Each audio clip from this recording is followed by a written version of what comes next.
ಹೃತ್ಪೂರ್ವಕವಾಗಿರ್ತಕ್ಕಂಥ ಸ್ವಾಗತವನ್ನ ಬಯಸ್ತಾ ಇವತ್ತು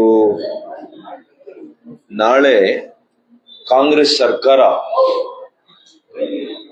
ಕ್ಯಾಬಿನೆಟ್ ಅನ್ನ ನಂದಿಗಿರಿಧಾಮದಲ್ಲಿ ಹಮ್ಮಿಕೊಂಡಿದ್ದಾರೆ ಅನ್ನುವಂತ ವಿಷಯ ನನಗೆ ಗೊತ್ತಾಗಿ ಒಂದು 2 ವಾರ ಮೇಲಾಯ್ತು. ಕಳೆದ 2-3 ವಾರಗಳಿಂದ ಕೂಡ ಪಾಪ ನಮ್ಮ ಜಿಲ್ಲಾಡಳಿತ ಯಾವ ಕೆಲಸ ಹೇಳಿದ್ರು ಕೂಡ 19ನೇ ತಾರೀಕು ಕ್ಯಾಬಿನೆಟ್ ಆಗೋಗ್ಬಿಡ್ಲಿ ಸರ್, ಅದಾದ್ಮೇಲೆ ನಾವು ನೋಡ್ತೀವಿ ಅಂತೆಲ್ಲ ಹೇಳಿ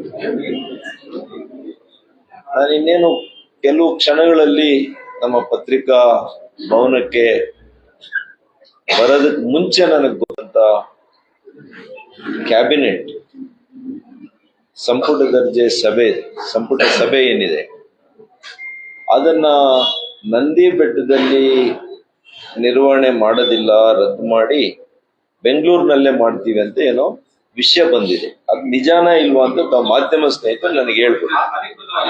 ಅಧಿಕೃತ ಆಗಿದೆಯಾ? ತಾವು ಹೇಳಿದ ಮೇಲೆ ಸರಿ, ಅಧಿಕೃತ ಆಗಿದೆ. ನಾನೇನೋ ನನಗೆ ಇದು 2013 ಶಾಸಕನಾದಾಗಿಂದ ಒಂದು ಕನಸಿತ್ತು. ಇದೇ ಸಿದ್ದರಾಮಣ್ಣವ್ರನ್ನ ಅವಾಗ ಕೂಡ ನಾನು ಹೇಳಿದ್ದೆ, ನಂದಿ ಬೆಟ್ಟದಲ್ಲಿ ಒಂದು ಮಾಡೋಣ ಸರ್. ಅಂದ್ರೆ ನನ್ನ ಆಸೆ ಏನು ಅಂದ್ರೆ ನಂದಿ ಬೆಟ್ಟದಲ್ಲಿ ಬಂದಾಗ ನಮ್ಮ ಭಾಗದ ಕೆಲವು ಅಭಿವೃದ್ಧಿ ಕೆಲಸ ಕಾರ್ಯಗಳಿಗೆ ಸ್ವಲ್ಪ ಹಣ ಬರ್ತದೆ, ಸ್ವಲ್ಪ ಹೆಚ್ಚಿನ ಒತ್ತು ಕೊಡ್ತಾರೆ ಅನ್ನುವಂಥದ್ದು ಒಂದು ಆಸೆ ಈ ಭಾಗದ ಪ್ರತಿನಿಧಿಯಾಗಿ. ಸೊ ಮೊನ್ನೆ ಯಡಿಯೂರಪ್ಪನವ್ರಿಗೆ ಹೇಳಿದ್ದೆ, ಆಮೇಲೆ ಕೋವಿಡ್ ಬಂತು. ಹಾಗಾಗಿ ಇಲ್ಲಾಂದ್ರೆ ಮೊನ್ನೆ ಯಡಿಯೂರಪ್ಪನವರು ಮಾಡೋಣ ಅಂತ ಹೇಳಿದ್ರು, ಹಾಗಾಗಿ ಅವತ್ತು ಮಾಡ್ಲಿಕ್ಕೆ ಆಗ್ಲಿಲ್ಲ.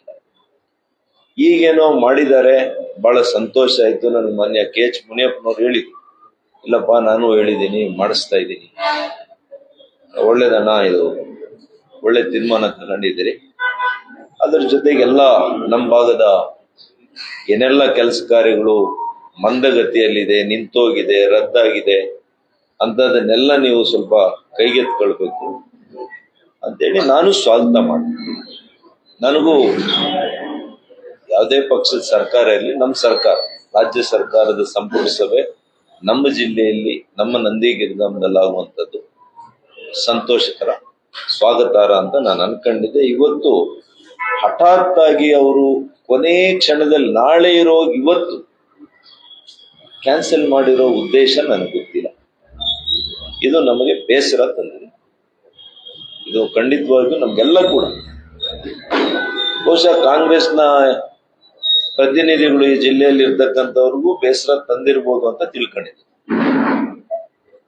ಕಾರಣ ಇವತ್ತು ಸರ್ಕಾರ ಹೇಳ್ಬೇಕಾಗಿದೆ, ಯಾಕೆ ಕಲಬುರಗಿಯಲ್ಲಿ ಮಾಡಿದ್ದೀರಿ, ಬೇರೆ ಬೇರೆ ಕಡೆ ಎಲ್ಲ ಮಾಡ್ತಾ ಇದ್ದೀರಿ, ಮಲೆ ಮಹದೇಶ್ವರ ಬೆಟ್ಟದಲ್ಲಿ ಮಾಡಿದ್ದೀರಿ, ಚಾಮರಾಜನಗರದ ಮಲೆ ಮಹದೇಶ್ವರ ಬೆಟ್ಟದಲ್ಲಿ ಮಾಡಿದ್ದೀರಿ, ಕಲಬುರಗಿಯಲ್ಲಿ ಮಾಡಿದ್ದೀರಿ.